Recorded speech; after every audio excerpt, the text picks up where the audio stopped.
হেডমাষ্টাৰজন যদি স্কুলত নাথাকে মানে গুৰিয়াল নোহোৱা নাও নিচিনা হৈ যায় ধুমুহাৰ প্ৰত্যাহ্বান বাউণ্ডেৰী নাই গৰু ছাগলীৰ প্ৰত্যাহ্বানৰ দিলীপ কাকতিৰ মগজুত আহিছিল ধীৰেণ কাকতিয়ে মূৰ পাতি ল'লে আজিকালি কিবা কুবেৰ চুবেৰ এইবিলাক খাই পেলাই বহা ঠাইতেই পিকায় যিটো দাগ নাযায় মই হাৰপিক দিও মাজিছোঁ চবেই কিটচেন গাৰ্ডেন গুণোৎসৱৰ আগত বনাব লাগে এইটো কাৰণেই তাত মাৰ্কছ আছে শিক্ষক নবনেতো শিক্ষক জন্মে যিখন ঘৰত সদায় মাক বাপেকে কাজিয়া লাগি থাকে তাৰ ল'ৰা ছোৱালীবিলাকৰ চৰিত্ৰ সেনেকেই গঠন বিদ্যালয়লৈ আহোঁতেও মাদক দ্ৰব্য সেৱন কৰি নৈতিক চৰিত্ৰও নিকৃষ্টমানৰ তেওঁৰ দাদাকে যদি কুবেৰ খাইছে তেওঁ ভায়েকটোৱে কিয় কুবেৰ নাখায় কোনোবা এজনে যদি লুকায়ো খায় লগৰ কিছুমানে মোক কৈ আহি বোলে চাওঁ অমুকে শিখৰ খাইছে লগে লগে মই তাৰ বিহিত ব্যৱস্থা তেওঁ শিখৰ খায় ঘৰত কিয় শাসন নকৰে তেওঁৰ দাঁতকেইটা দেখি মাক বাপেকে দেখা নাইনে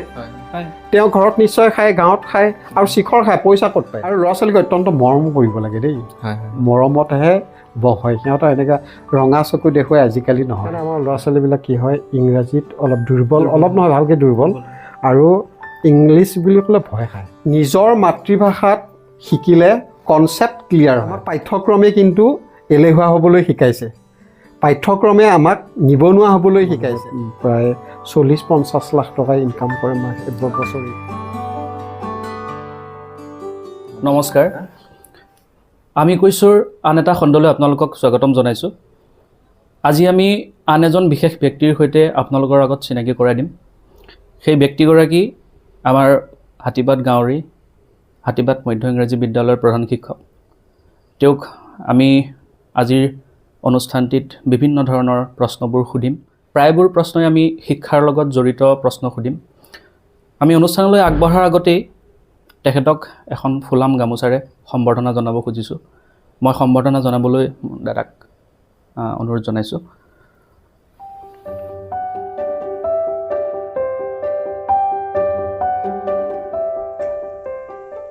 আজি যিজন অতিথি আমাৰ লগত উপস্থিত আছে তেখেত আমাৰ অতিথিয়ে নহয় আমাৰ শিক্ষাগুৰু আমাক শিক্ষাদান কৰিছিলে তেখেতে এটা সময়ত সুদীৰ্ঘ তেওঁ যথেষ্ট সময় শিক্ষকতাৰ লগত জড়িত শিক্ষাৰ লগত জড়িত মই তেখেতক প্ৰথমেই সুধিব বিচাৰিম তেখেত অৱশ্যে অবৈতনিক হিচাপেও যথেষ্ট দিন কাম কৰিছিলে নহয় জানো ছাৰ কৰিছিলোঁ হয় মই তেখেতক সুধিব বিচাৰিম সেই অবৈতনিক দিনৰ পৰা আজি পৰ্যন্ত তেওঁ কিমান বছৰ ধৰি এই শিক্ষকতা বৃত্তিৰ লগত জড়িত হৈ আছে মই 1985 চনৰ 5 মে'ৰ পৰা মই এই বিদ্যালয়ৰ লগত জড়িত ক'ব গ'লে মই প্ৰতিষ্ঠাপক শিক্ষক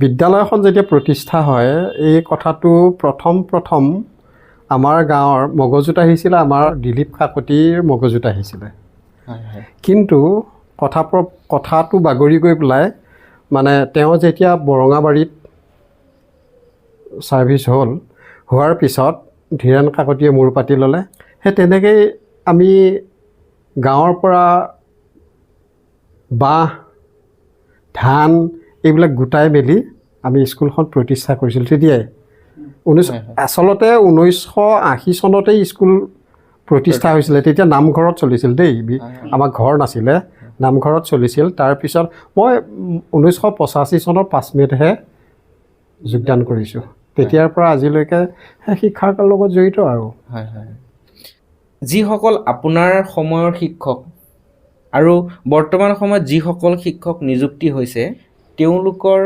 জ্ঞান আৰু আপোনালোকৰ জ্ঞানৰ মাজত কিবা পাৰ্থক্য আছে নেকি মই জ্ঞান শব্দটো এইটো কাৰণে ব্যৱহাৰ কৰিছোঁ তেওঁলোক শিক্ষিত গতিকে তেওঁলোকে এটা সেই উপযুক্ত শিক্ষাৰে শিক্ষিত গতিকে তেওঁলোকে নিযুক্তি পাইছে আপোনাৰ পৰ্যায়ৰ শিক্ষকসকল আৰু তেওঁলোকৰ বৰ্তমান সময়ত যিসকল শিক্ষক নিযুক্তি হৈছে কিবা পাৰ্থক্য দেখা পাইছে নেকি পাৰ্থক্য আছে আমাৰ দিনৰ যিখিনি শিক্ষক এই শিক্ষকখিনি প্ৰথম অৱস্থাত যথেষ্ট ট্ৰেইনি নহয় হয় এতিয়া বৰ্তমান শিক্ষকবিলাক আমাৰ ঊৰ্ধ্বতন কৰ্তৃপক্ষৰ ফালৰ পৰা বহুত ট্ৰেইনিং দিয়া হয় শিক্ষাৰ লগত জড়িত বিভিন্ন ষ্ট্ৰেটেজিবিলাক শিকায় আৰু সেইটো কাৰণে এতিয়াৰ শিক্ষকবিলাকৰ টিচিং মেথডবিলাক বেলেগ বেলেগ হয়। আগৰ মেথডবিলাক আছিল লেকচাৰ মেথড, বক্তৃতামূলক ব্যৱস্থাৰে শিক্ষা দিয়া হয়। কিন্তু জ্ঞান বুলি ক'লে কিন্তু এটা কথা, জ্ঞান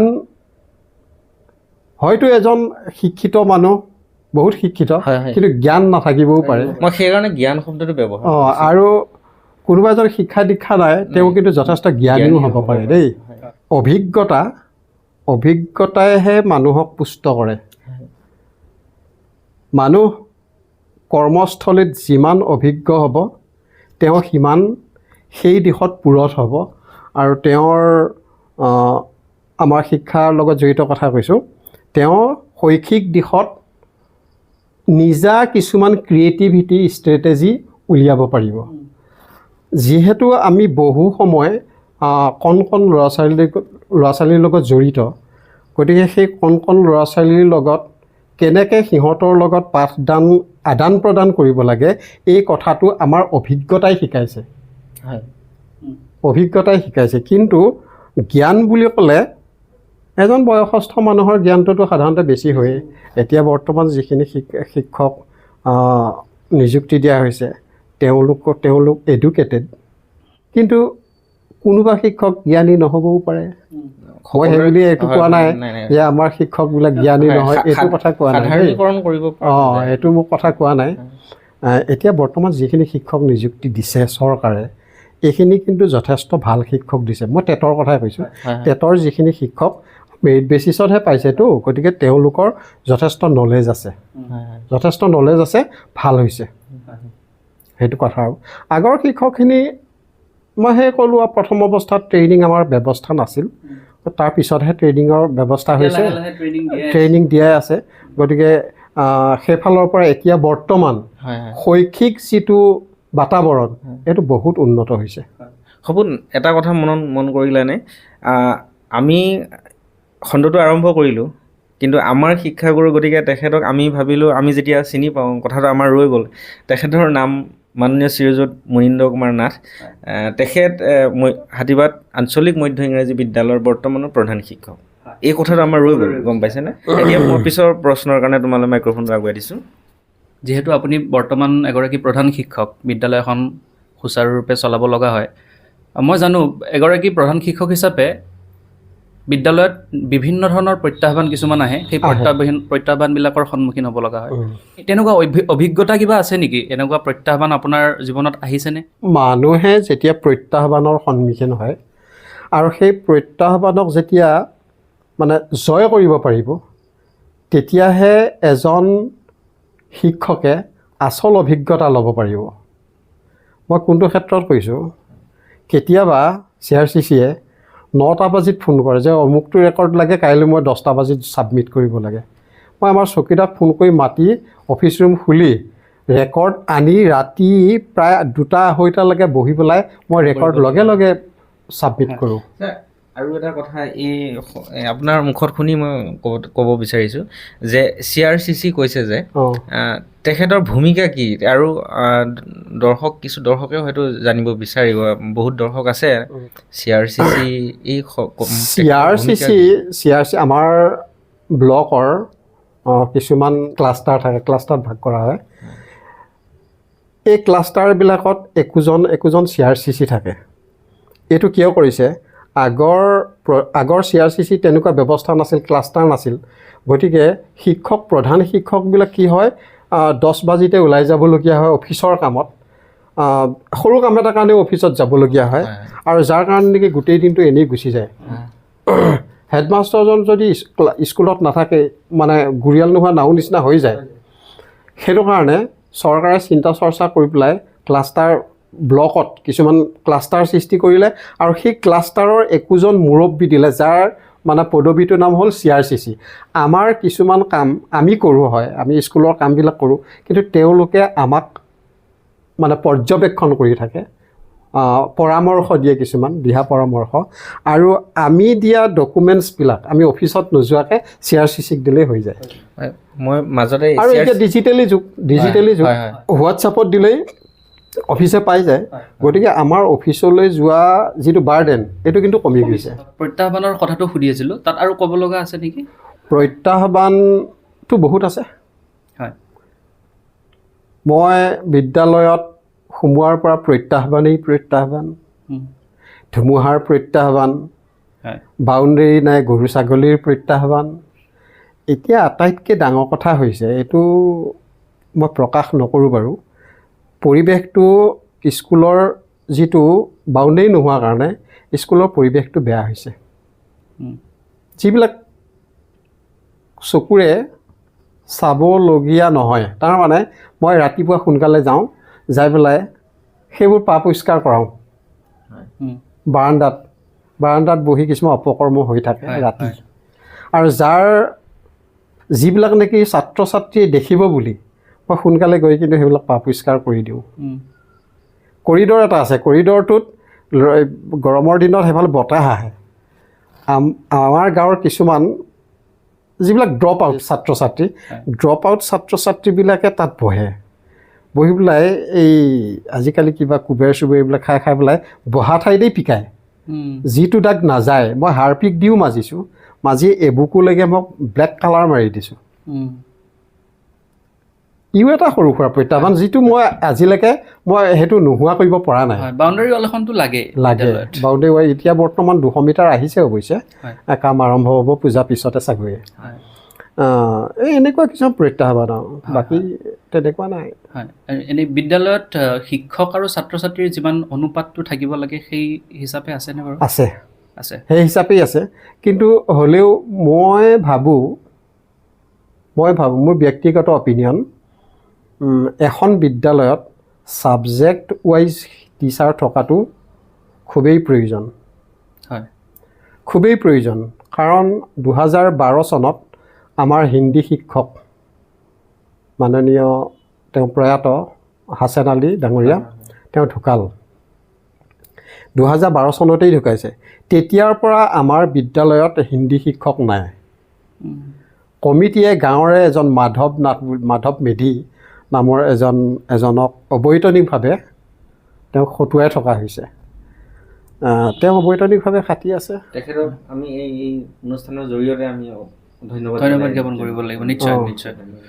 বৰ্তমান আমি দেখা পাওঁ যথেষ্ট অভিভাৱক আৰু শিক্ষকৰ মাজতো সংঘাত হোৱা দেখা পাওঁ। হৈছিলে। এই ক্ষেত্ৰত কি ক'ব? অভিভাৱক শিক্ষকৰ মাজত যিটো সংঘাত, এই সংঘাতটো আজিকালি অৱশ্যে নাই, আগত আছিলে মানে আগত এটা কথা আছিলে নহয়, চিকনিৰ আগত বিদ্যা। তেতিয়া অৱশ্যে শিক্ষকে ছাত্ৰ ছাত্ৰীক কিছু সৰু সুৰা লঘু পানিছমেণ্ট এটা দিয়ে, আৰু তাতে মানে অতিষ্ঠ হৈ কোনো অভিভাৱক হয়তো আহে, শিক্ষকৰ বিদ্যালয়তে অলপ বেয়া ব্যৱহাৰ কৰে, তেনেকুৱা আগত হৈছিলে। কিন্তু এতিয়া নাই।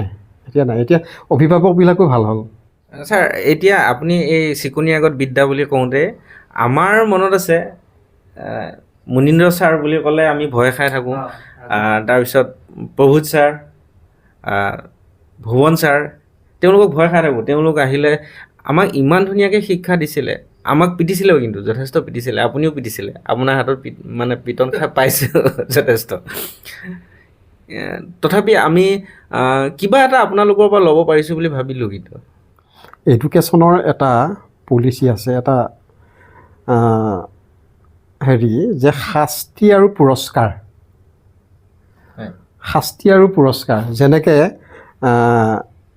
আৰোহী অৱৰোহী এনেকুৱা কিছুমান থাকে নহয়, শিক্ষাৰ ষ্ট্ৰেটেজি কিছুমান থাকে, তাৰে শাস্তি আৰু পুৰস্কাৰ, যেনে ট্ৰায়েল আৰু ইৰৰ মেথড থাকে। এইটো মেথড, এইবিলাক ট্ৰায়েল এণ্ড ইৰৰ মেথড থাকে, ইও এটা মেথড। শাস্তি আৰু পুৰস্কাৰ, এইটো বৰ্তমান শাস্তি আৰু পুৰস্কাৰটো এতিয়া ছাত্ৰ ছাত্ৰীৰ মাজত শিক্ষকৰ নাই। এতিয়া এডুকেশ্যন পলিচি যিটো হ'ল, এই মতে মানে প্লিজাৰ লাৰ্ণিং, তাৰমানে আনন্দদায়ক শিক্ষা হ'ব লাগিব। ছাত্ৰ ছাত্ৰী আমি কোনটো পৰ্যায়ৰ ছাত্ৰ ছাত্ৰীৰ লগত পাঠৰ আদান প্ৰদান কৰিছোঁ, আমি ক্লাছত সোমোৱাৰ লগে লগে সেই বয়সলৈ অৱনমিত হ'ব লাগিব। আমি সেই বয়সলৈ যাব লাগিব। তেওঁলোকৰ বয়সৰ হৈয়ে আমি কিছুমান প্ৰশ্ন কৰিব লাগিব, তেওঁলোকৰ বয়সৰ হৈ আমি শিকাব লাগিব, বাৰে বাৰে শিকাব লাগিব। এতিয়া সেই আৰু শাস্তি আৰু পুৰস্কাৰ ব্যৱস্থাটো নাই তেনেকুৱা। বৰ্তমান সময়ত চৰকাৰে কিছুমান আঁচনি উলিয়াইছে, যেনে গুণোৎসৱ, মধ্যাহ্ন ভোজন। এনেধৰণৰ চৰকাৰী আঁচনিসমূহে ল'ৰা ছোৱালীৰ গুণগত শিক্ষা বৃদ্ধি কৰাৰ ক্ষেত্ৰত কিবা প্ৰভাৱ পেলাইছে বুলি আপুনি ভাবেনে? যদি প্ৰকৃততে শিক্ষকখিনি চৰকাৰী যিটো সময়সূচী মতে যদি কাম কৰে, তেতিয়াহ'লে শিক্ষাৰ দিশত একো প্ৰভাৱ পৰা নাই।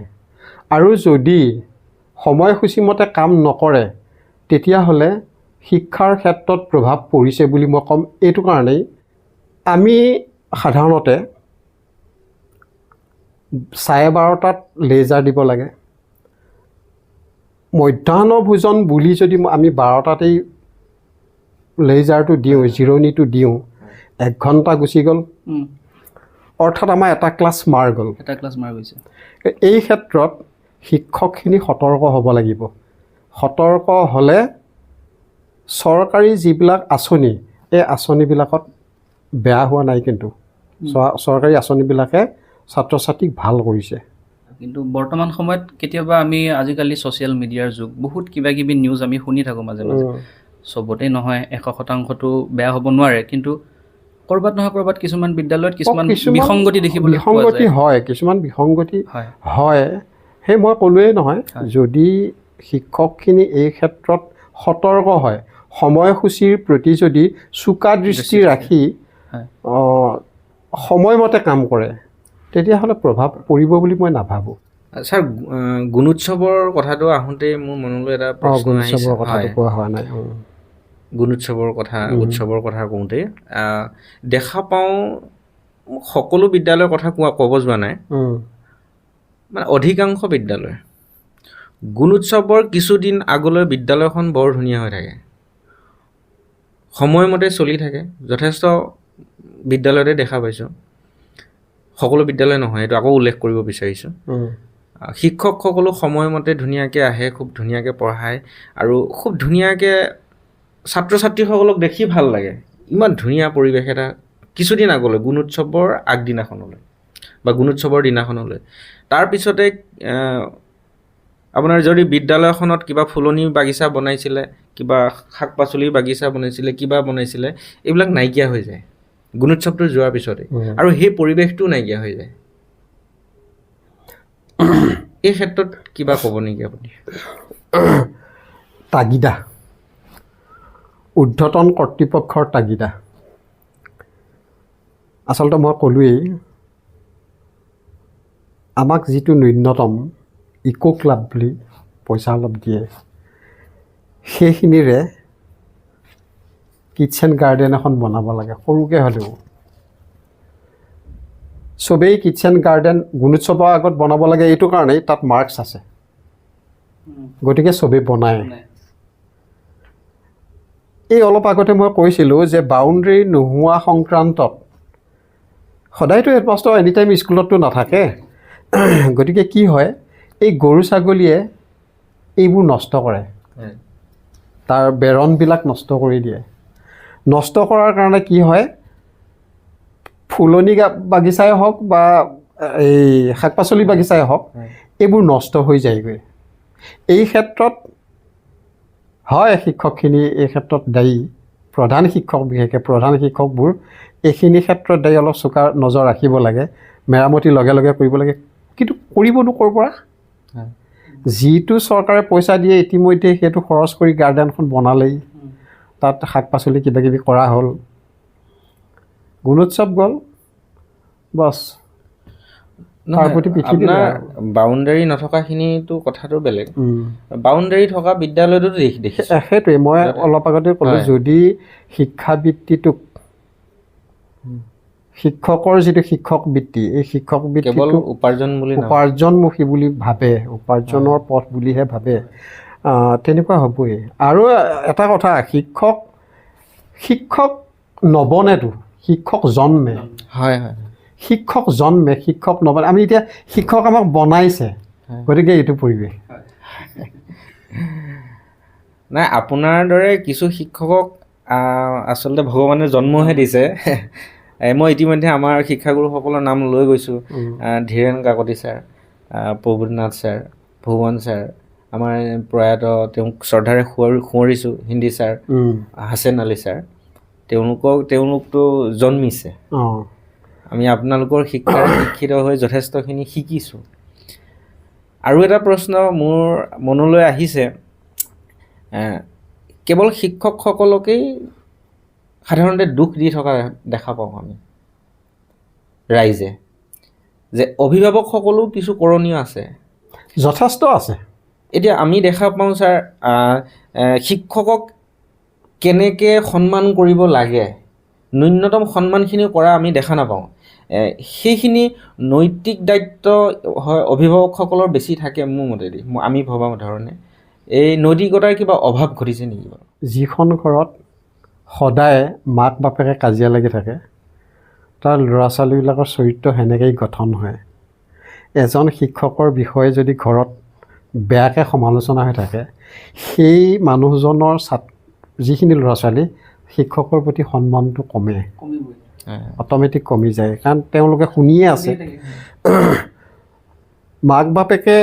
মাক দেউতাকে যদি শিক্ষকক সন্মান কৰে তেতিয়াহ'লে ছাত্ৰ ছাত্ৰীও সন্মান কৰিব শিক্ষাটো এটা ত্ৰিকোণীয়া ব্যৱস্থা য'ত শিক্ষক অভিভাৱক ছাত্ৰ থাকিব এই ত্ৰিকোণীয়া ব্যৱস্থাটোত যদি এটা ব্যৱস্থাও নাইকিয়া হৈ যায় কাট হৈ যায় শিক্ষা ব্যৱস্থাৰ পৰা অভিভাৱকখিনি কাট তেতিয়াও কিন্তু শিক্ষাটো আধৰুৱা হয় ছাত্ৰজনে ঘৰত পঢ়িছে নে নাই নপঢ়ে কিমান সময়ত শুই উঠে বা ছাত্ৰজনৰ স্বভাৱ চৰিত্ৰ কিবা বেয়া হৈছে নেকি এই কথাখিনি শিক্ষকে কিন্তু জানিব লাগে আৰু এইখিনি জনাব কোনে অভিভাৱক এই ত্ৰিকোণীয়া ব্যৱস্থাটো লগ লাগিল নাই গতিকে ছাত্ৰজনক সংশোধন কৰিবলৈ সুবিধা হয় এই ক্ষেত্ৰত সেইটো কাৰণে মই এইটোত বহুত গুৰুত্ব দিওঁ আৰু সেইটো কাৰণে মই কি কৰিছোঁ প্ৰত্যেক ছাত্ৰ ছাত্ৰীৰ অভিভাৱকৰ ফোন নম্বৰ ৰাখিছোঁ এদিন যদি নাহে মই একো নকওঁ তাত নেক্সট দিন যদি নাহে মই লগে লগে ফোন কৰোঁ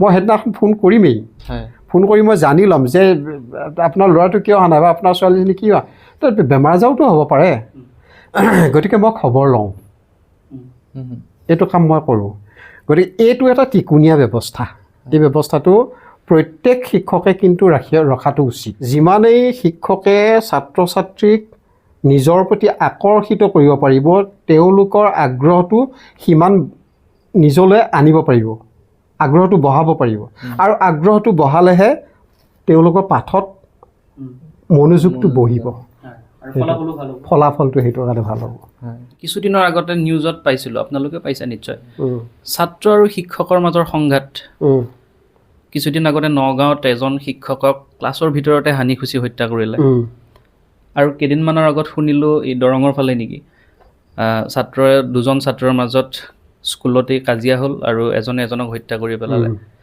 যে এনেকুৱা বিশৃংখলতা ছাত্ৰৰ মাজত এনেকুৱা যে বিশৃংখলতা বা মানে শিক্ষকৰ প্ৰতি কোনো শ্ৰদ্ধা নাইকিয়া এই পৰিৱেশটোৰ বাবে শিক্ষকেই দায়ী বুলি কয় বহুত মানুহে ক'ব খোজে আচলতে শিক্ষকেই দায়ী নেকি কিছু শিক্ষক অৱশ্যে আছে যিখিনি শিক্ষক নক'বলগীয়া কথা বিদ্যালয়লৈ আহোঁতেও মাদক দ্ৰব্য সেৱন কৰি আহে যিবিলাক শিক্ষকৰ নৈতিক চৰিত্ৰও নিকৃষ্টমানৰ একেবাৰে শিক্ষকবিলাকো নিকা নহয় কিন্তু মই চব শিক্ষককে কোৱা নাই যিখিনি শিক্ষক এই দিশত পৰিছে সেই শিক্ষকখিনিকে মই মেনশ্যন কৰি কৈছোঁ গতিকে শিক্ষকবিলাক একেবাৰে নিকা বুলি মই ক'ব নোৱাৰোঁ কাৰণ কোনোবা এজন শিক্ষকে বেয়া কৰিব শিক্ষক শ্ৰেণীটো এনেকুৱা কথাও কিছুমান শুনা যায় কিন্তু সেইবুলি চব শিক্ষক নহয় দেই সেইটো কথা মই কৈছোঁ আৰু ছাত্ৰ ছাত্ৰীৰ নৈতিক চৰিত্ৰ অধঃপতন হোৱাৰ কাৰণটো সমাজ ব্যৱস্থাও সমাজ ব্যৱস্থাও এই ক্ষেত্ৰত দায়ী আমি কোনখন সমাজত বাস কৰিছোঁ আমাৰ সমাজত যিবিলাক কাৰ্য চলি আছে সেই কাৰ্যবিলাক শিশুবিলাকে দেখিছে, দেখি পেলাই সেইবিলাকৰ প্ৰতি আকৰ্ষিত হৈছে, গতিকে সেই দিশত গৈছে। বিশেষকৈ কণ কণ শিশুবিলাকে ভালতকৈ বেয়া দিশটো সোনকালে আয়ত্ব কৰি লয়। গতিকে তেওঁৰ দাদাকে যদি কুবেৰ খাইছে, তেওঁ ভায়েকটোৱে কিয় কুবেৰ নাখাব? মই প্ৰত্যেক শনিবাৰে শনিবৰীয়া চৰা পতা হয়, শনিবৰীয়া চৰাৰ আগমুহূৰ্তত মই এই বিষয়ে ছাত্ৰ ছাত্ৰীক মই অলপ লেচন দিওঁ, পাঠ দিওঁ এই সম্পৰ্কে। অকল মই বুলিয়ে নহয়, আমাৰ শিক্ষক গোটেইখিনিয়ে দিয়ে, শিক্ষক শিক্ষয়িত্ৰী গোটেইখিনিয়ে দিয়ে, মই নাথাকিলে তেওঁলোকে দিয়ে। বহুত কৰিছোঁ, বহুত মই মোকাবিলা কৰিছোঁ ছাত্ৰ ছাত্ৰীৰ মাজত, কিন্তু পানিছমেণ্ট নিদিওঁ, ধুনীয়াকৈ মই বুজাই দিওঁ যে এইটো কিহেৰে বনোৱা, ইয়াত গ্লাছৰ গুড়ি আছে, গ্লাছ গুড়ি কৰিবলৈ পাউডাৰ কৰি সেই তাত মিলাই দিয়ে, আৰু এইটো বস্তুটো গোটেইটো চূণত ডুবাই থয়, তাৰ পৰা উঠাই লৈ পেলাই শুকুৱাই পেলাই এইটো শিখৰ বনায়। মই এনেকুৱা কিছুমান কথা সিহঁতক কৈ দিওঁ যাতে সিহঁতে মানে বস্তুটো বুজি পায় যে এইটোৱে কি ক্ষতি কৰে। এতিয়া অৱশ্যে লাহে লাহে কমি আহিছে দেই, কাৰণ কোনোবা এজনে যদি লুকায়ো খায়, লগৰ কিছুমানে মোক কৈ আহি বোলে ছাৰ অমুকে শিখৰ খাইছে, লগে লগে মই তাৰ বিহিত ব্যৱস্থাটো কৰি দিওঁ। আৰু সকলো ক্ষেত্ৰতে শিক্ষকে দুখ দি থাকিলেও নহ'ব, এই ক্ষেত্ৰত অভিভাৱক বা সমাজ ব্যৱস্থা অকণমান পৰিৱৰ্তন হ'বই লাগিব, কাৰণ তেওঁ শিখৰ খায়, ঘৰত কিয় শাসন নকৰে? তেওঁৰ দাঁতকেইটা দেখি মাক বাপেকে দেখা নাইনে? তেওঁ ঘৰত নিশ্চয় খায়, গাঁৱত খায়, আৰু শিখৰ খায়, পইচা ক'ত পায়? সেইটো মেইন কথা, পইচা ক'ত পায়? কাৰণ ইয়াততো ভাত খায়েই, হয়, তো ভাত খোৱাৰ পিছত শিখৰ ক'ত পাই খাব? কিনে কেনেকৈ? মইতো চাৰিআলিক যোৱাও মানা কৰি দিছোঁ, কিন্তু তথাপি সিহঁতে বেগত লৈ মই বেগ চেক কৰি কেইবাদিনো পাইছোঁ শিখৰ। এই ক্ষেত্ৰত মই বিশেষকৈ অভিভাৱকসকলক অনুৰোধ জনাম, আপোনালোকৰ এই চেনেলৰ জৰিয়তে অভিভাৱকসকলে এই ক্ষেত্ৰত চোকা নজৰ দিব লাগে। 1 নম্বৰ কথা, চোকা নজৰ দিব লাগে। সিহঁতৰ স্কুলত অহাৰ আগমুহূৰ্তত আৰু স্কুলত যোৱাৰ পিছত সিহঁতৰ বেগ চেক কৰিব লাগে। যদি অভিভাৱকসকলে এইখিনিত আমাক অলপ হেল্প কৰে, তেতিয়াহ'লে আমি সোনকালে কৃতকাৰ্য হ'ম বুলি মই ভাবিছোঁ। আৰু এই কথাটো অভিভাৱকে ছাত্ৰজনক কমন ৰুমত আনি শিক্ষকৰ আগত ক'ব লাগে যে ই শিখৰ খায়, আপোনালোকে কি ব্যৱস্থা কৰে কৰক, তেতিয়া ছাত্ৰজনে ভয় খাব, আৰু সি লাহে লাহে ৰিকভাৰী হ'ব। এই ক্ষেত্ৰত ইয়াৰ পৰা ৰিকভাৰী হ'ব। এনেকুৱা কিছুমান পদক্ষেপ যদি আমি লওঁ, তেতিয়াহ'লে হয়তো ভাল হ'ব। আৰু এটা প্ৰশ্ন মোৰ মনলৈ আহিছে, সুধিয়ে দিওঁ। বৰ্তমান সময়ত এই শিখৰ বা এনেকুৱা ধৰণৰ ব্যাধিবোৰতকৈ আৰু এটা মাৰাত্মক ব্যাধি আহিছে, মাৰাত্মক ব্যাধি, মোবাইল ফোন। মই ক'ম বুলি ভাবিছিলোঁ এইমাত্ৰ। এই মোবাইল ফোনটোৱে ছাত্ৰ ছাত্ৰীক বৰ্তমান সময়ত নৈতিক স্খলনৰ ক্ষেত্ৰত যথেষ্ট অৰিহণা যোগাইছে বুলি মই ভাবোঁ। এই ক্ষেত্ৰত আপুনি কি ক'ব, বা সংশোধন কৰাৰ ক্ষেত্ৰত আপোনাৰ হাতত কিবা উপায় আছে? মই ক'ম, COVID-19 যেতিয়া প্ৰথম হয়, তাৰ আগমুহূৰ্তলৈকে কিন্তু এই ব্যৱস্থাটো কম আছিল, 1%হে আছিলে। হয়, ক'ভিড যেতিয়া 1 বছৰ বিদ্যালয় বন্ধ হৈ গ'ল, অনলাইন ক্লাছ যেতিয়া কৰা হ'ল, মোবাইল সিহঁতৰ হাতলৈ আহিল। প্ৰথম কথা, সিহঁতৰ হাতলৈ মোবাইল কেনেকৈ আহিল? মোবাইল এই পদ্ধতিৰে সিহঁতৰ হাতলৈ আহি গ'ল। আচ্ছা, ক্লাছ হ'ব 1 ঘণ্টা, সিহঁতে মোবাইল ল'ব, হাতত ল'ব 2 ঘণ্টা, বাকী সময়খিনি কি কৰিব? গেম খেলিব। এই গেমটো এনেকুৱা এটা নিচা, যাৰ গেমত এবাৰ মন বহিছে সি আৰু মোবাইলটো পটকৈ এৰিব নোৱাৰে। যাৰ কাৰণে নেকি তাৰ পঢ়া শুনা সময়খিনি তাতেই যায়। এনেকেই ছাত্ৰ ছাত্ৰীৰ মোবাইলে ধ্বংস কৰিছে বুলি মই ক'ম। এই ক্ষেত্ৰত সিহঁতক ৰিকভাৰী কৰিবলগীয়া হ'লে, এতিয়াতো ক'ভিড তেনেকুৱা স্কুল বন্ধৰ ব্যৱস্থা নাই, গতিকে অভিভাৱকসকলে স্কুললৈতো মোবাইল নিনিয়েই, ঘৰতেহে চায়। গতিকে অভিভাৱকসকলে এই ক্ষেত্ৰত যদি অলপ চোকা নজৰ দিয়ে, তেতিয়াহ'লে ছাত্ৰ ছাত্ৰী ক্ৰমে ভাললৈ আহিব। ক্ৰমে বুলি শব্দটো এইটো কাৰণেই কৈছোঁ, একেদিনাখনে নাহে, কিন্তু ক্ৰমে ভাললৈ আহিব।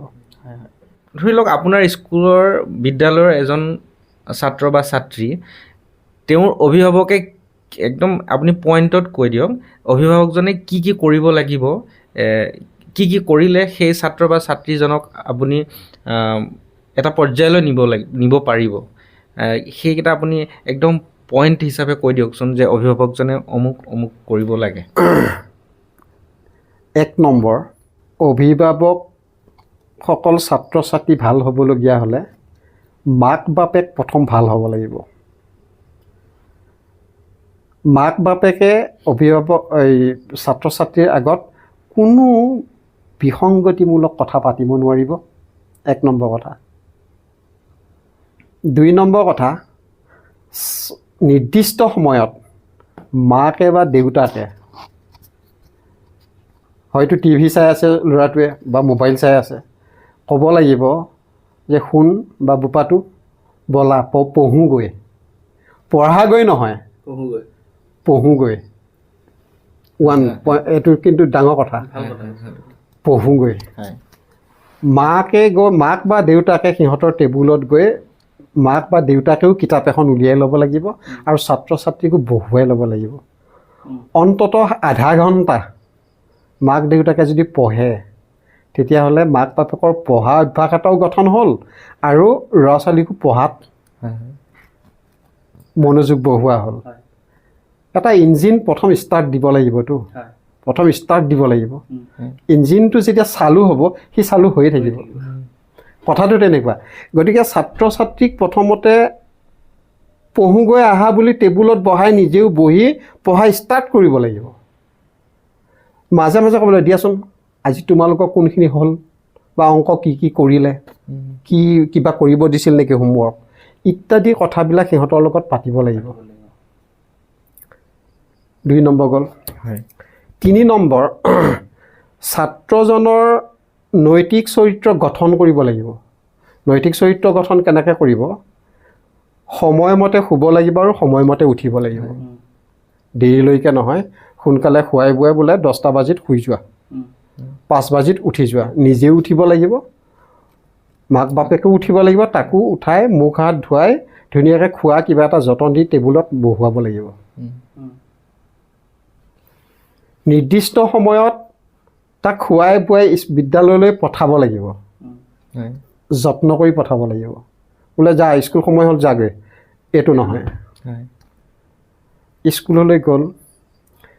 এইখিনিতে মই আৰু এটা কথা কৈ থওঁ, প্ৰাইভেট স্কুলত ল'ৰা ছোৱালীক দিয়াৰ লগে লগে মাক বাপেকে এবাৰ থ'ব যায় এবাৰ আনিব যায়। কোনো ক্ষেত্ৰত দেখা যায় মাক হয়তো গোটেই দিনটো দূৰ হ'লে বিদ্যালয়তে থাকিয়ে যায় বাহিৰত। এইখিনি যদি কৰিব পাৰে তেতিয়াহ'লে ঘৰতে থকা ছাত্ৰ ছাত্ৰীক এই সামান্য কামখিনি কিয় কৰিব নোৱাৰে? নিশ্চয় পাৰে। অভিভাৱকৰ কৰণীয় সেইখিনি। আৰু অভিভাৱকে শিক্ষকৰ লগত সঘনে যোগাযোগ কৰিব লাগে। বোলে আজি হোমৱৰ্ক কি দিয়া হৈছিলে, সি কৰিছেনে নাই, বা মোৰ ল'ৰাটো পঢ়া শুনাত কিবা, তাৰমানে অগ্ৰগতিৰ খতিয়ানটো অভিভাৱকে ফিডবেকবিলাক লৈ থাকিব লাগে। এনেকুৱা কিছুমান ষ্ট্ৰেটেজি যদি লোৱা যায় তেতিয়াহ'লে মই ভাবোঁ ল'ৰা ছোৱালী ভাল হ'বই। আৰু ল'ৰা ছোৱালীক অত্যন্ত মৰম কৰিব লাগে দেই, মৰমতহে বহ হয়। সিহঁতৰ এনেকুৱা ৰঙা চকু দেখুৱাই আজিকালি নহয়, সেইটো কিন্তু সাধাৰণতে ঘটি থাকে, দেখুওৱা হয়। তই যোৱাই নাই নে এতিয়াও পঢ়িবলৈ, এনেকুৱা এইটো নহয়। এতিয়া আৰু এটা এই প্ৰাইভেট স্কুল বুলি কওঁতে মোৰ মনলৈ আৰু এটা প্ৰশ্ন আহিল। সকলো শিক্ষকৰ ক্ষেত্ৰত মই কোৱা নাই, মোৰ অভিযোগ নহয় অৱশ্যে, ৰাইজে কোৱা শুনো আৰু, যে নিজৰ ল'ৰা বা ছোৱালীজনীক যদি প্ৰাইভেট স্কুলত দিছে তেওঁ ল'ৰা বা ছোৱালীজনী সময়মতে স্কুলত গৈ পাব লাগে, তেওঁ সেইটো ধাউতি থাকে। কিন্তু তেওঁ আহি যে তেওঁৰ বিদ্যালয়ত সময়মতে আহি পাব লাগে সেই ধাউতিটো নাথাকে। কিন্তু তেওঁৰ ল'ৰা বা ছোৱালীজনী কিন্তু সময়মতে বিদ্যালয়ত দি থৈ আহে, তাৰপিছতহে তেওঁৰ কামখিনি আৰম্ভ কৰে। মই ক'লোঁ নহয়, শিক্ষাবৃত্তিটো মানে যদি ভাবে যে এইটো বৃত্তি হিচাপে লৈছোঁ তেতিয়াহ'লে সেইটো হ'বই, সেইটো থাকিবই। যদি অন্তঃকৰণে শিক্ষাবৃত্তিটো লয় তেওঁ সেইটো কাম কৰিব নোৱাৰে, কিন্তু তেওঁ সময়মতে স্কুল যাবই, গা উচপিচাই থাকিব, সময় হ'ল গা উচপিচাই থাকিব। গতিকে এইখিনি শিক্ষকৰ লগত কথা। এইটো বৰ্তমান নিউ এডুকেশ্যন পলিচি যিটো 2020 সেইটো আহিছে, নিউ এডুকেশ্যন পলিচিটোৱে ছাত্ৰ ছাত্ৰীৰ আকৌ সেই অগ্ৰগতিৰ ক্ষেত্ৰত বা তেওঁলোকক আগুৱাই লৈ যোৱাৰ ক্ষেত্ৰত কিবা প্ৰভাৱ পেলাব বুলি আপুনি ভাবে নেকি বা তাৰ ওপৰত আপোনাৰ মন্তব্য কি? আমাৰ স্কুল বিদ্যালয়ত 6ৰ পৰা এডমিশ্যনটো হয়। ল'ৰা ছোৱালী যেতিয়া আহে তেতিয়া আমি এলফাবেটৰ পৰা আৰম্ভ কৰিব লাগে। 6ত সৰু নেওতা, পূৰণ নেওতা, যোগ নেওতা, বিয়োগ নেওতা এইবোৰ আমি শিকাবলগীয়া হয়। আচলতে নিয়মমতে 6ত এইবোৰ শিকাব নালাগে, LP স্কুলতেই শিকি আহিব লাগে। তাৰমানে যি ল'ৰা ছোৱালীয়ে এলফাবেট নাজানে ৰিডিং মাতিব কেনেকৈ? কিন্তু এই ক্ষেত্ৰত নিউ এডুকেশ্যন পলিচিয়ে কি কৰিছে নাজানো। মোৰ সাধাৰণ দৃষ্টিভংগীৰে কিন্তু এইটো উচিত হোৱা নাই বুলি মই ভাবিছোঁ। মোৰ দৃষ্টিভংগী, এইটো মোৰ ব্যক্তিগত দৃষ্টিভংগী দেই। মই সেইবিলাকতকৈ এইটো আমি পণ্ডিত নহয় বাৰু, তেওঁলোকে কি ভাবি কি কৰিছে নাজানো। কিন্তু আমি যিটো গ্ৰাছৰুট লেভেলত যিখিনি আমি অসুবিধা পাইছোঁ এই অসুবিধাখিনিহে মই কৈছোঁ। কাৰণ মোৰ বিদ্যালয়ত গোসাঁইবাৰী প্ৰাথমিক বিদ্যালয়ৰ পৰা আহে, কাপোৰ পোৰাবুৰীৰ পৰা আহে, এই বিদ্যালয়ৰ পৰা এইবিলাক LP স্কুলৰ পৰা সেই ছাত্ৰ ছাত্ৰী আহে। সিহঁতক মই লক্ষ্য কৰিছোঁ সিহঁত কিন্তু এই ক্ষেত্ৰত যথেষ্ট এক্সপাৰ্ট হৈ নাহে। কেৰিংটো লাগি আহে। ফাউণ্ডেশ্যনটোৱে যদি ঠিক নহয় তেতিয়া মজবুত কেনেকৈ হ'ব? ওপৰ চোৱা মজবুত কেনেকৈ হ'ব? আচল কেৰিংটো তাত লাগি আছে দেই। বিল্ডিং এটা বনাব খুজিলে ফাউণ্ডেশ্যনটো আগতে মজবুত হ'ব লাগিব, তাৰপিছত ওপৰখিনি তেতিয়া মজবুত হ'ব। যদি ফাউণ্ডেশ্যনটো ক্লিয়াৰ নহয় তো ছাত্ৰ ছাত্ৰীৰ জীৱনটো কেনেকৈ মজবুত হ'ব? শৈক্ষিক জীৱনটো আমাৰ আকৌ ইফালে তাগিদা থাকিব কি নিৰ্দিষ্ট সময়ত আমাৰ পাঠ্যক্ৰমটো আমি শেষ কৰিব লাগিব। আমিও এটা বিপদত পৰোঁ। প্ৰায় মোৰ এই কথাটো মগজুত খেলি থাকে কিন্তু এই বিশেষকৈ ইংৰাজী ক্ষেত্ৰত। সেইকাৰণে আমাৰ ল'ৰা ছোৱালীবিলাক কি হয় ইংৰাজীত অলপ দুৰ্বল, অলপ নহয় ভালকৈ দুৰ্বল, আৰু ইংলিছ বুলি ক'লে ভয় খায়। মই অংকত মই নিজে অংক পঢ়াওঁ। মই অংকত আগবঢ়াই নিওঁতে কিন্তু মোৰ বহুত কষ্ট হয়। বিশেষকৈ 6ৰটো অকণমান আগবঢ়োৱাৰ ক্ষেত্ৰত মোক কষ্ট কৰিবলগীয়া হয়। সৰু নেওতা, যোগ নেওতা, বিয়োগ নেওতা এইখিনি মই আগতে কমপ্লিট কৰাই ল'বলগীয়া হয়। তাৰপিছতহে সাধাৰণ যোগ এটাও নাজানে, পূৰণ এটাও নাজানে, আকৌ সেইখিনি শিকাই লৈ পেলাই তেতিয়াহে মই পাঠৰ সেইবিলাক আগবঢ়াব লগা হয়। তাৰোপৰি আকৌ চৰকাৰী কিছুমান বিভিন্ন ধৰণৰ কাম কাজ থাকে। আছে সেইবোৰ আছে। শিক্ষকসকলকতো বিভিন্ন কামত নিয়োজিত কৰে আজিকালি দেখিবলৈ পাওঁ। গতিকে পাঠ্যক্ৰম সময়মতে শেষ কৰাটো বৰ কঠিন, জটিল হয়। যে এতিয়া এটা ব্যৱস্থা কৰিছে বিজ্ঞান আৰু গণিত, এই দুয়োটা 6মান শ্ৰেণীৰ পৰা ইংৰাজী মাধ্যমৰ হৈছে, ইতিমধ্যে হৈছে, যোৱা বছৰৰ পৰা হৈছে। আমি যিটো বস্তু মাতৃভাষাত শিকিলে বিজ্ঞান আৰু অংকটো সাধাৰণতে বুজিব লাগিব নিজে, নহয় জানো? আৰু এটা আনন্দ পোৱা যাব মাতৃভাষাত যদি আমি শিকোঁ। মই ভবাটো কথা কৈছোঁ। অৱশ্যে ৰাষ্ট্ৰীয় পৰ্যায়ত বা অন্যান্য ক্ষেত্ৰত যথেষ্ট সহায় হ'ব। ইংৰাজী মাধ্যমত দিয়াৰ পৰা ছাত্ৰ ছাত্ৰীসকলে গণিত বা বিজ্ঞান শিকাত কিমান সহায়ক হৈছে? সহায়ক হোৱা নাই।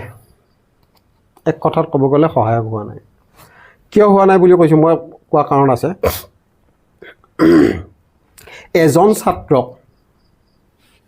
কোনো এটা বিষয়বস্তু দিবলৈ যাওঁতে সিহঁতৰ কনচেপ্টটো ক্লিয়াৰ কৰি ল'ব লাগিব। নিজৰ মাতৃভাষাত শিকিলে কনচেপ্ট ক্লিয়াৰ হয়, বিষয়বস্তুৰ বোধগম্যতাটো সোনকালে আহে। অৱশ্যে যদিও যোৱা বছৰ ইংৰাজী কৰিছিলে, এতিয়া আকৌ এটা ব্যৱস্থা কৰিছে এবছৰ পাঠটো একেটা পাঠে এবাৰ ইংৰাজীত ইটো পাঠ অসমীয়াত ট্ৰেন্সলেট কৰিছে। এই যিবিলাক টাৰ্মবিলাক ইংৰাজীত যদি সিহঁতে জনা যায় পিছলৈ সিহঁতক সুবিধা। কিন্তু ডাইৰেক্ট ইংৰাজীত যদি সিহঁতক পাঠদান কৰা যায় এইটো ফলপ্ৰসূ নহ'ব বুলি মই এটা কথাৰ কাৰণেই ভাবোঁ। মই সেই ক'লোৱে নহয়, যিটো বিষয়ে নিজৰে বোধগম্য নহয় ছাত্ৰজনৰ, তেওঁ শিক্ষকে কোৱা কথাখিনি কেনেকৈ আয়ত্ব কৰি ল'ব পাৰিব? আয়ত্ব কৰিব নোৱাৰিব নহয়। গতিকে মাতৃভাষাত শিকিবই লাগিব, মাতৃভাষাতেই শিকিব লাগিব। আৰু আমাৰ এইবিলাক যদি সৰুৰ পৰা কোনোবাই কেৱল ইংৰাজী মিডিয়ামতে পঢ়ি পেলাই হেৰি কৰিছে সেইটো বেলেগ কথা। আমাৰতো অসমীয়া মিডিয়ামত আহি গ'ল, হঠাতে যদি ইংৰাজী মিডিয়াম এটা দি দিয়া যায় তেতিয়াহ'লে এইটো এটা বৰ জটি পৰা কথা। কিন্তু এইটো বৰ বহুত ছাত্ৰ ছাত্ৰীয়ে দাঙিব নোৱাৰা বুজা এটা। এতিয়া আপোনাৰ বিদ্যালয়ত এই দুটা বিষয় অসমীয়া মাধ্যম আৰু ইংৰাজী মাধ্যম সংমিশ্ৰণত পঢ়াই থকা গৈছে? নিশ্চয় সংমিশ্ৰণত পঢ়াই থকা হৈছে, দুইটা সংমিশ্ৰণত পঢ়াই থকা হৈছে। আপোনাৰ বিদ্যালয়ৰ লগত যদিও জড়িত নহয় কথাটো, কিন্তু শিক্ষাৰ লগতে জড়িত। বৰ্তমান সময়ত দেখিবলৈ পাইছোঁ, সকলোৱে গম পাওঁ, এটা চাকৰি ওলালে বৰ্তমান সময়ত যদি চৰকাৰী চাকৰি এটাৰ বিজ্ঞাপন ওলায়, লাখ লাখ নিবনুৱা উঠি পৰি লাগি যায় চাকৰিটো পাবৰ কাৰণে। ইমান নিবনুৱা সমস্যা, প্ৰত্যেক বছৰে গ্ৰেজুৱেট হৈ আছে, স্নাতকোত্তৰ পৰ্যন্ত ছাত্ৰ ছাত্ৰীয়ে লৈয়ে আছে। নিবনুৱা সমস্যাটো ইমান বৃদ্ধি হোৱাৰ ক্ষেত্ৰত আপুনি কি ভাবে যে গুণগত শিক্ষাৰ অভাৱৰ কাৰণে এইটো হৈছে, ল'ৰা ছোৱালীৰ স্কিল নথকাৰ কাৰণে এইটো হৈছে? আপোনাৰ মনোভাৱ এই ক্ষেত্ৰত কেনেকুৱা? গুণগত শিক্ষা পাইছে, স্কিল নাই। আমাৰ পাঠ্যক্ৰমটো এই ক্ষেত্ৰত জগৰীয়া। আমাক পাঠ্যক্ৰমে কিন্তু এলেহুৱা হ'বলৈ শিকাইছে, পাঠ্যক্ৰমে আমাক নিবনুৱা হ'বলৈ শিকাইছে। পাঠ্যক্ৰমত তেনেকুৱা কোনো স্কিল নায়েই। বিদ্যালয়বিলাকত কাৰ্পেণ্ট্ৰি আছে নাই?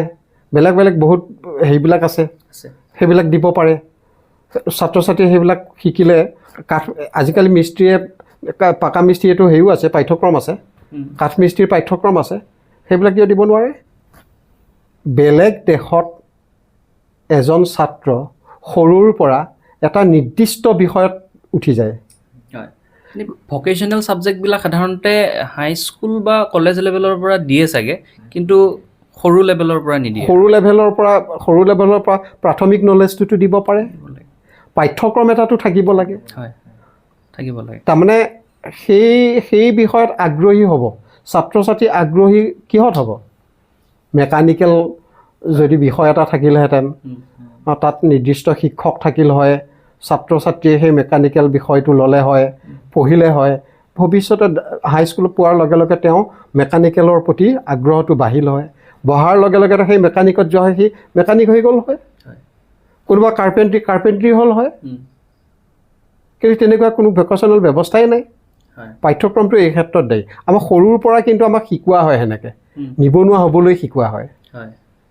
মই ভাবিছোঁ নিবনুৱা হৈছে, কাৰণ নিবনুৱা তাৰমানে আচলতে এটা কথা কি, ল'ৰা ছোৱালীখিনিও দায়ী এই ক্ষেত্ৰত। কাৰণ কিয়, এজন ল'ৰা শিক্ষিত হোৱাৰ পিছত BA পাছ কৰিলে তেওঁ বহি থাকিব নালাগেতো। এইজটোতো ৰৈ নাথাকে, বয়সটো ৰৈ নাথাকে। তেওঁ কিবা কৰিব লাগে, ব্যৱসায় কৰিব লাগে।